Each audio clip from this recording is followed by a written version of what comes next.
highest standards of care, and that she is cooperating with the investigation.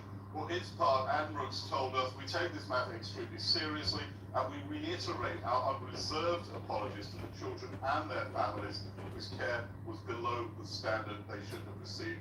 Our priority is for the answers that we know patients and families want. Matthew, thank you very much. It's more today's news now. An inmate at a high-security prison in Cambridgeshire has been arrested on suspicion of murdering a convicted killer, John Mansfield, who was jailed for life in 2007. The murder of his 63-year-old neighbour, Anne Alfonso, was found dead at HMP Whitemoor near March on Sunday. A 44-year-old man has been arrested on suspicion of his murder at the prison. A High Court judge has ruled the libel claim against former West Suffolk MP Matt Hancock can go to trial. The ex-Health Secretary is being sued by fellow former Conservative Andrew Bridgen over a post on X in which Mr Hancock allegedly accused Mr Bridgen of anti-Semitism. Mr Hancock had tried to get the case thrown out. Tommy Robinson will find out this week whether an appeal against his 18-month prison sentence has been successful. Robinson, whose real name is Stephen Yaxley Lennon and is from Luton, was jailed last October for the civil offence of contempt of court and challenged the length of the sentence at the Court of Appeal. The decision is expected on Wednesday. Now the Easter holidays are here. Many families will be looking for places to visit for a day out, and that might include a local independent museum. Yeah, but new research suggests a lot of those museums are worried about their future and may be facing closure, reduced opening times, or even cuts to activities. Here's Kevin Ashton. Marching District Museum in Cambridgeshire, which opens its doors 2 days a week, is free to get in. It's run entirely by volunteers. As with many museums of a similar size, finances can be a constant challenge. We're supported very effectively by the Town Council, who gives us a grant each year.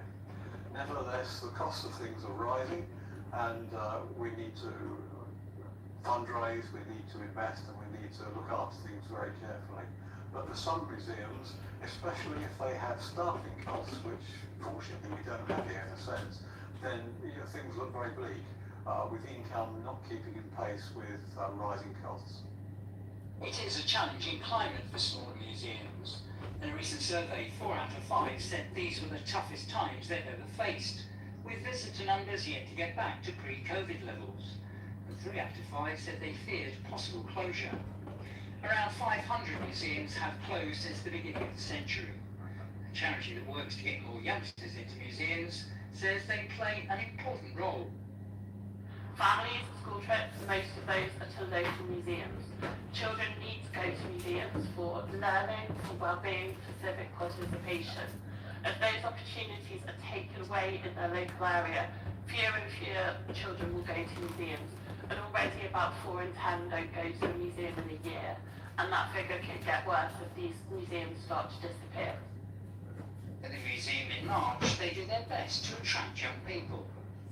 For the tinies, as it were, we have a changing museum trail, which they can come in, follow around, and be rewarded by a chocolate as long as their parents agree. Slightly older, we offer opportunities to work with volunteers and so on, and we have a close relationship with the local crime schools in town. People are being urged to consider experiencing a bit of local history this Easter as a way of supporting independent museums. Kevin Ashton, ITV News. Use them all, use them. Absolutely. Good advice. Well, thank you for joining us Monday evening. ITV News for the Angry Read is still to come from Becky. Barry's big birthday treat as Peterborough make history at Wembley. Good dream team. It took the club to a level that I couldn't imagine all they continue. Fantastic. Plus, a blooming good blossom on show just as the April showers begin to arrive. And it's the start of a new week. All change with the forecast though, with some outbreaks of rain to come. I'll have all details on when that's likely to be in the next 15 minutes.